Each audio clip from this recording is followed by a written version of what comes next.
guys, welcome to SP Education. இன்னைக்கு நம்ம என்ன பார்க்க போறோம்னா 10th standard 5 mark important question சீரிஸ்ல chapter 6 தான் பார்க்க போறோம்.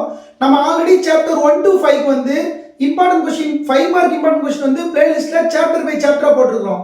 சோ நம்ம சேனலுக்கு வந்து இப்போதான் புதுசா வரீங்க அப்படினா நம்ம சேனலை சப்ஸ்கிரைப் பண்ணிட்டு பிளேலிஸ்ட்டை போய் செக் பண்ணுங்க. அது கண்டிப்பா உங்களுக்கு வந்து யூஸ்ஃபுல்லா இருக்கும். சரி வாங்க இன்னைக்குள்ள क्वेश्चनக்குள்ள போலாம். இன்னைக்குள்ள क्वेश्चन நான் ஃபர்ஸ்ட் ரீட் பண்ணுங்க. ஏரியின் நீர்மட்டத்திலிருந்து h மீட்டர் உயரமுள்ள ஒரு புள்ளியிலிருந்து ஒரு மேகத்தின் ஏற்ற கோணம் θ1 மற்றும் ஏரி நீரில் விழும் மேக பிம்பத்தின் இறக்க கோணம் θ2 எனில் தரையிலிருந்து மேகத்தின் உயரம் h tan θ1 plus tan θ2 divided by tan θ2 minus θ1 என நிரூபிக்க அப்படிங்கிறாங்க. ஒண்ணுமே இல்லைங்க, ஒரு ஏரி இருக்குது. ஏரியில இருந்து h மீட்டர், அதாவது இதான் ஏரின்னு வச்சுக்கோங்களேன். ஏரியில இருந்து h மீட்டர் உயரத்துல வந்து ஒரு புள்ளி இருக்குது. ஓகேவா, இதான் அந்த h மீட்டர் உயரத்துல உள்ள ஒரு புள்ளி. அந்த புள்ளியிலிருந்து ஒரு மேகத்தின் ஏற்ற கோணம் சொல்றாங்க. இங்கக்குள்ள ஒரு மேகம் இருக்குன்னு வச்சுக்கோங்களேன். இங்க இருந்து மேகத்தின் ஏற்ற கோணம், ஓகேவா, மேகத்தின் ஏற்ற கோணம் θ1. இங்க இருந்து மேகத்தின் ஏற்ற கோணம் என்னது? θ1. நெக்ஸ்ட் என்ன சொல்றாங்க பாருங்க.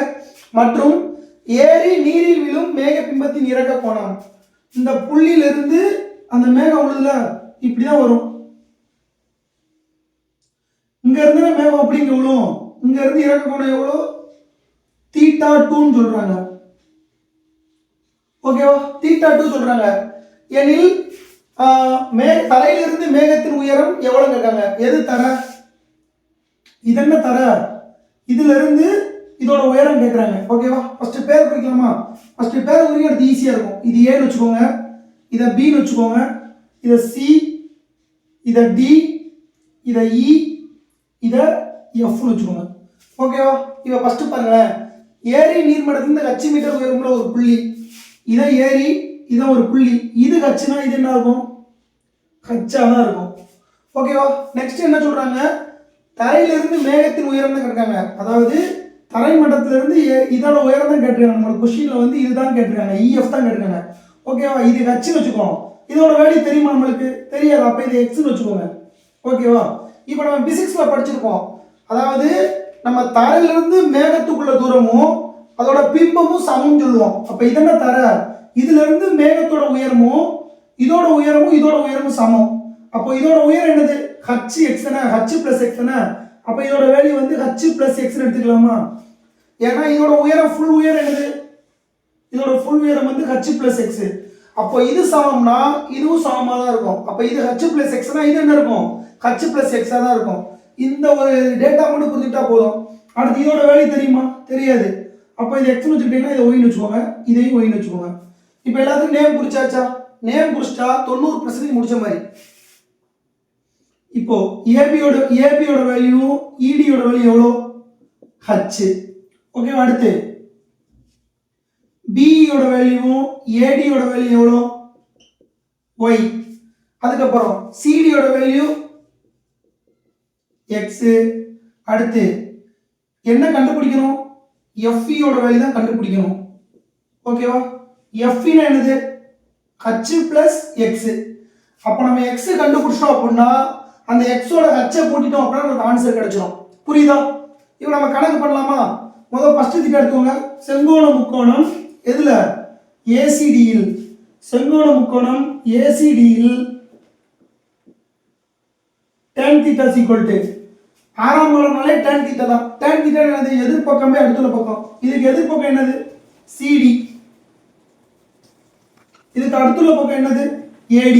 CD by AD. ஓகேவா, இப்போ tan இங்க θ ஓட மதிப்பு எத்தனை? θ1. அப்ப tan θ1 = CD ஓட மதிப்பு என்னது? CD ஓட மதிப்பு x, AD ஓட மதிப்பு y. ஓகேவா, இப்போ y எங்கிட்டு கொண்டு வந்துருங்க, இந்த tan θ எங்கிட்டு கொண்டு வந்துருங்க, குறுக்கு பெருக்கல பிரிக்குங்க. y எங்கிட்டு கொண்டு வந்துருங்க, இந்த tan θ எங்கிட்டு பிரிக்குங்க. அப்போ y = x by tan θ1.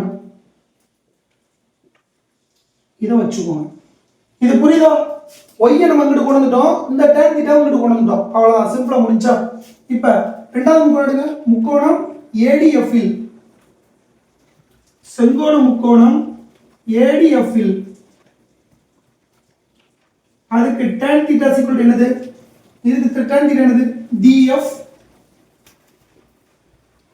அடுத்துள்ள பக்கம் என்னது? AD. df by AD. இதுக்கு tan theta ஓட மதிப்பு என்னது? tan theta 2 equal to df ஓட வேல்யூ எப்படி கண்டுபிடிப்போம்? df ஓட வேல்யூ வந்து de plus ef தானே? de plus ef divided by AD ஓட வேல்யூ என்னது? AD ஓட வேல்யூ வந்து y. புரிஞ்சா? இப்போ tan theta 2 equal to d ஓட வேல்யூ என்னது? h. ef ஓட வேல்யூ h plus x. அப்போ h plus x divided by y.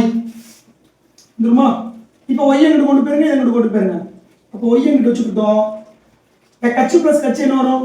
2h னு வரும். 2h plus x by tan theta. வந்துருச்சா? இப்போ நமக்கு y ஓட வேல்யூ தெரியுமா? அப்போ இந்த வேல்யூ வந்து ஈக்குவல் பண்ணலாமா? அப்ப இது வந்து ஒரு சமன்பாடு வச்சுக்கோங்க. இத சமன்பாடு 2 ன்னு வச்சுக்கோங்க. இத சமன்பாடு 1 ன்னு வச்சுக்கோங்க. இப்போ 1 2 என சமன்படுத்த 1 ஓட வேல்யூ என்னது? x by tan theta 1. y ஓட வேல்யூ என்னது? 2h plus x tan theta 2. வந்துருச்சா? இப்போ குறுக்கு பெருக்கல் பாருங்க. இது என்ன ஆகும்? x tan theta 2 வருமா? x tan theta 2 is equal to 2h tan theta 1 plus x tan theta 1 வருமா? இப்போ அந்த plus x tan theta 1 கிட்ட வரும் என்ன ஆகும்? minus x tan theta 1 2 வருமா? அப்போ x tan theta 2 அந்த plus கிட்ட வரும் என்ன ஆகும்? minus வரும். அப்போ minus x tan theta 1 is equal to 2h tan theta 1. ஓகேவா? இப்போ இத x பொதுவா எடுத்துக்கலாமா? அப்ப x பொதுவா எடுத்தோம்னா என்ன வரும்? tan theta 2 minus tan theta 1 is equal to 2h tan theta 1 வருமா? இப்போ நெக்ஸ்ட் என்ன பண்ணலாம்? x மட்டும் வச்சுட்டு இத இங்க கீழ பெருக்கலாமா? அப்ப x மட்டும் வச்சுக்கிறோம். அத இங்க கொண்டு போனா என்ன ஆகும்? இது பெருக்கல் இருக்கு. அப்ப அந்த பக்கம் என்ன ஆகும்? வகுத்தலம் வருமா? அப்போ 2h tan theta 1 divided by tan theta 2 minus tan theta 1 வந்துருமா? இப்போ இதுக்கு அடுத்து என்ன பண்ணணும்? இப்போ நமக்கு என்ன கிடைச்சிருக்கு? x is equal to 2h tan theta 1 divided by tan theta 2 minus tan theta 1. இதெல்லாம் x ஓட வேல்யூ. இப்போ நமக்கு கணக்குல என்ன கண்டுபிடிக்கணும்? x plus h தான் கண்டுபிடிக்கணும். அப்ப x plus h க்கு என்ன செய்யலாம்? 2h tan theta 1 divided by tan theta 2 minus tan theta 1 plus h ன்னு போடலாமா? இப்போ இதுக்கு LCM எடுங்க. LCM எடுத்தா என்ன வரும்? tan theta 2 minus tan theta 1 divided by இது எங்கிட்டு பெருங்க 2h tan theta 1 plus h tan theta 2 minus h tan theta 1 வருமா? இப்போ 2h tan theta 1 minus h tan theta 1 என்ன வரும்? h tan theta 1 வருமா? h tan theta 1 plus h tan theta 2 வருமா? divided by tan theta 2 minus tan theta 1. இப்போ என்ன செய்யலாம்? h பொதுவா எடுக்கலாமா? h பொதுவா எடுத்தா என்ன வரும்? tan theta 1 plus tan theta 2 divided by tan theta 2 minus tan theta 1. இது என்னது? x plus h ஓட வேல்யூ. இப்போ நமக்கு கொடுத்த கணக்கு கரெக்ட்டா வந்திருக்கா? h tan theta 1 plus tan theta 2 tan theta 2 minus tan theta 1 என நிரூபிக்கப்பட்டது. அப்படி சொல்லி முடிச்சிட்டோம்னா இந்த கணக்கு முடிஞ்சுச்சு. இந்த கணக்குல வேற எதுவும் டவுட் இருந்துச்சு அப்படின்னா கமெண்ட் பாக்ஸ்ல கமெண்ட் பண்ணுங்க. அவ்வளவுதான் guys. Thank you for watching. Thank you.